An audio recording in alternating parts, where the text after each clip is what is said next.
it is scientifically established or proven that of the several millions of spermatozoa in the seminal fluid, a great many of them, as illustrated here, will not pass through the cervical canal, and half of those which do pass through the cervical canal will go up into a fallopian tube or an oviduct where there is no ova. However, some of those which do pass through the cervical canal will pass into the correct oviduct and into the presence of an ovum if one is there. The next slide is that of those spermatozoa which actually do get into the vicinity of the ovum, only one of them fuse with the surface membrane of the ovum. This we call the uniting of the sperm and the ovum. Actually, it's a fusion of the cell membranes, so that the genetic material then passes inside of the ovum. At this particular time, the destiny of the genetic program, the genetic destiny of this individual is established. We don't know what it is at this time, but we do know, of course, that as the chromosomes of the two come together, the genetic program is established at this time.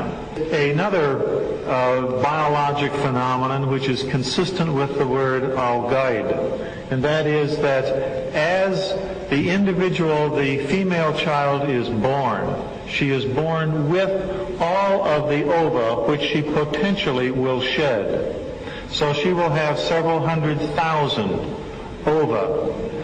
During her reproductive lifespan, of course, relatively few of these will be actually ovulated. So from amongst the many ova available, relatively few are then chosen to be ovulated. And if a spermatozoa is there, then at that particular time it could be fertilized.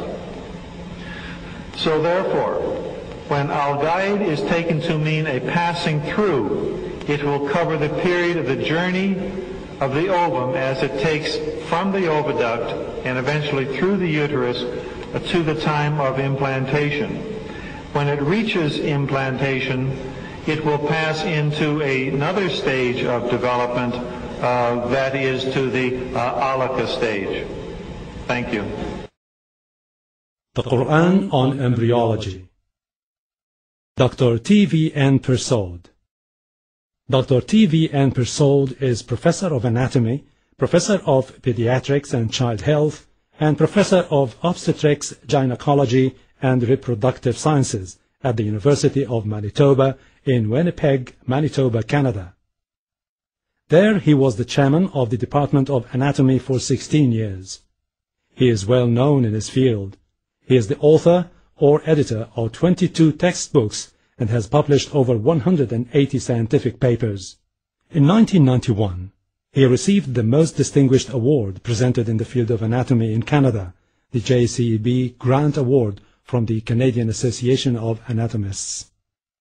Dr. Persaud is the penultimate speaker that you are about to hear, saying what he has to say about how science is in total conformity with what was revealed in the Qur'an 1430 years ago to a man who was illiterate and lived at a time when it was impossible for him to know anything of the complexities of what you have so far heard.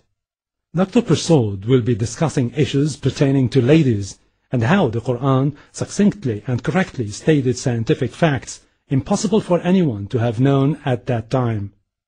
He further states facts and figures pertaining to the current sexual promiscuity and the health-related problems due to this.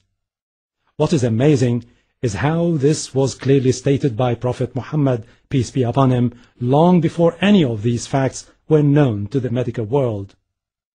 Let's now listen to what Dr. T.V.N. Persaud has to say on these amazing issues. The growth of the fetus progresses rapidly until the beginning of the 12th week, after which it enters a new phase of rapid growth and dramatic changes. The rapid growth and dramatic changes which occur after the bones have been clothed by muscles have been mentioned in the Holy Qur'an 1400 years ago. And this is recorded, this is the Surah Al-Mu'minun, Ayah 14. The first slide is a scanning electron micrograph of an embryo that is just 5 weeks old. The embryo, as you will see, is curled. It is no more than a half an inch in length, and the upper part forms 2/3 of the entire body. There is a limb bud there, and there is in fact a tail.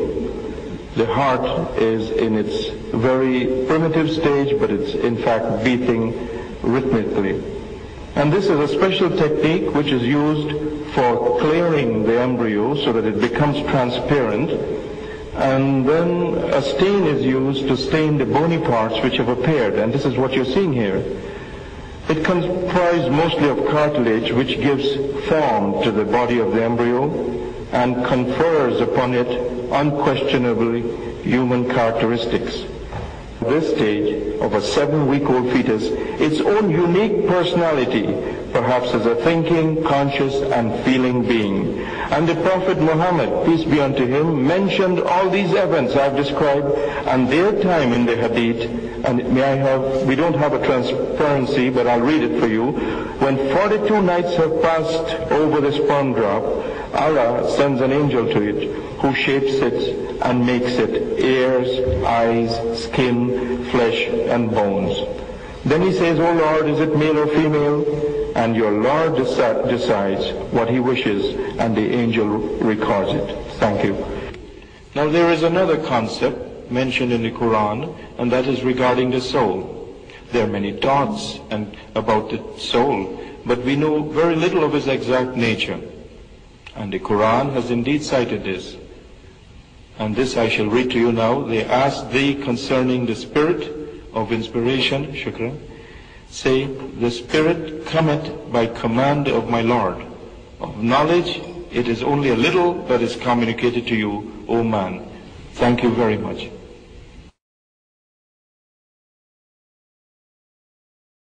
I present in this room here, to this audience, a talk I've given earlier this morning, and undoubtedly it's because of the interest of this subject. It is of wide interest, not only to Muslims, but I would say to people of all races and people in all countries of the world. And in fact, it's the first time in my life I have given the same paper twice at any conference, and so I feel very especially honored. And it deals with the Quranic rules regarding sexuality, the most intimate of relationship between two individuals, marital or sexual relations, and what the Quran says about certain aspects of the relationships between man and woman. And there are 2 or 3 areas I will touch upon. And the first we will talk about deals with the menstrual cycle. Apart from the aesthetic and hygienic aspects of having sexual intercourse during a woman's menstrual period, there is potential harm for both partners. Regarding the menstrual flow itself, the following statement, taken from the 16th edition, which is 1980, of the standard well-known Williams Obstetrics, should be noted. And concerning these problems, the Quran states, in Surah Al-Baqarah, Ayah 222, they ask thee concerning women's courses. Say, they are a harm and a pollution, so keep away from women in their courses and do not approach them until they are clean. Sexual promiscuity, another area I like to briefly touch on, has long been associated with several venereal infections, in particular syphilis and gonorrhea. The risk of sexually acquired infection increases significantly with exposure to multiple sexual partners. Of great concern is the alarming increase in the incidence of diagnosed genital herpes because of sexual permissiveness. According to the United States Department of Health and Human Studies, which maintain very, very reliable statistics, maybe as many as 20 million individuals have genital herpes, and about 300,000 cases are expected annually.